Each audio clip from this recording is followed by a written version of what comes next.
good day also from my side. So actually, I do not focus so much on European Institute for Gender Equality today. And I don't focus as well to all work which we do on gender equality, and also in the context of Beijing Platform for Action. But still, I should like to mention that last year we launched the new Gender Equality Index. And as a main result of this index, we can conclude that after all those years have been worked already with gender equality in EU, we are still on half of way.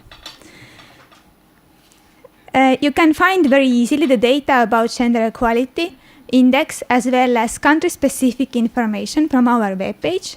And I also just left some main findings, publications on the table outside, so you are welcome to take them from there.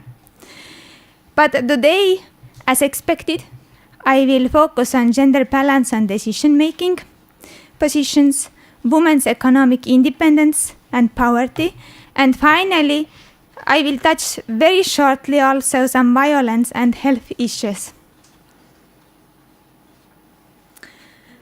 So when we talk about decision-making in the context of Beijing Platform for Action, then actually we should touch several areas on here. At first, decision-making itself, as well as education, armed conflicts, media, and also environment. To talk all about this, I believe I will kill you with statistical data, and probably it's also not so interesting. So I tried to put everything in one slide. And here could be the most important message probably that there is very small increase in percentage of women on decision-making positions. It's slow, but still it's increase. Another message that you can see from this graph is actually that the percentage of women in all three spheres as political, social, and economic is quite low. But this is lowest on economic area.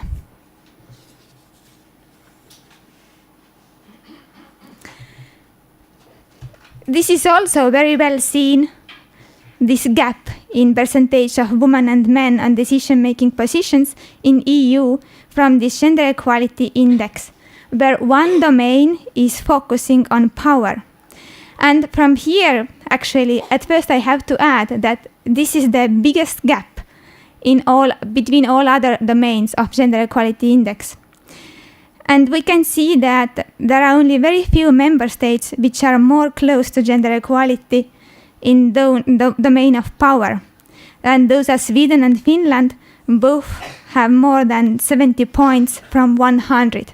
So 100 means total gender equality, and 1 means total inequality.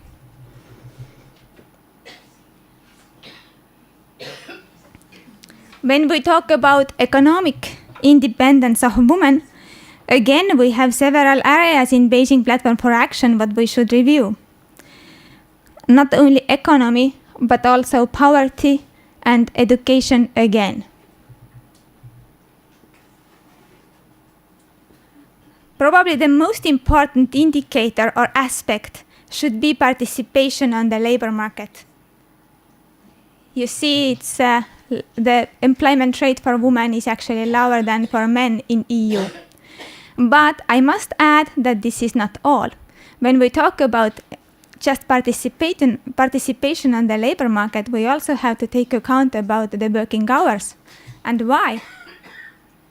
Because you see, women in EU are 4 times higher participating on part-time employment. Okay, we have another indicator, which is called full-time equivalent employment rate. And this fact is also translated here. You can see it that the difference for men from employment rate to full-time equivalent employment rate is smaller than it's for women. And if we add also here Europe 2020 target, then what we can see that both women and men are under that, but the gap is much more bigger for women. So I said that education should be also taken account when we look actually women economic independence. I will add only the fact that gender gap in employment between women and men is smaller in the highest educated persons and bigger in lowest educated persons. So education could be the key to help. But in the same time, we know that there is huge segregation in the education.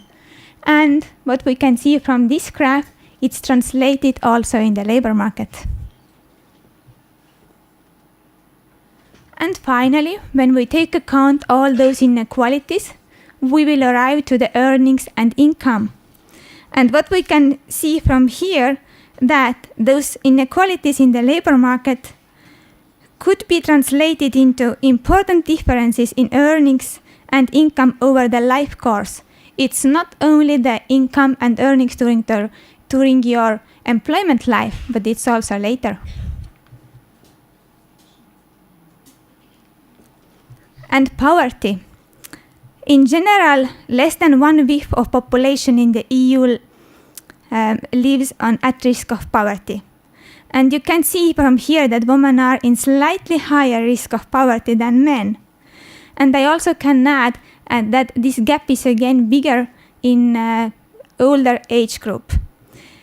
Also, being single or lone parent increase the risk of poverty rate.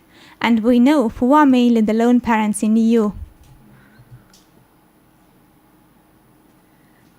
And as I also promised, I will touch also very shortly health and violence areas.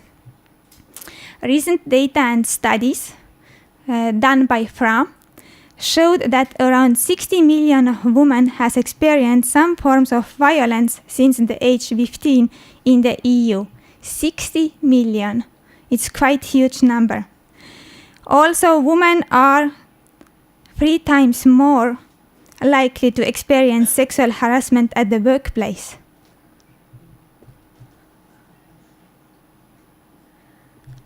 And finally, when we talk about sexual and reproductive health, we can focus more on sex and relationship education when we talk about Beijing Platform for Action, because this is the indicator of what is included there, under area girl-child. But even here, we don't have so much data available on EU level. But still, something we can see and say. Sex and relationship education varies in the EU and between member states. And additionally, it tends to focus more on health. Several member states implemented policies to guarantee girls' access to sexual and reproductive health and rights. But again, one fact that I would like to point out, that contraception is not free of charge in all member states, but this should be. So, conclude this slide as well. We can see that there are important disabilities among member states. So, thank you. I hope I didn't kill you with statistics, and we will continue.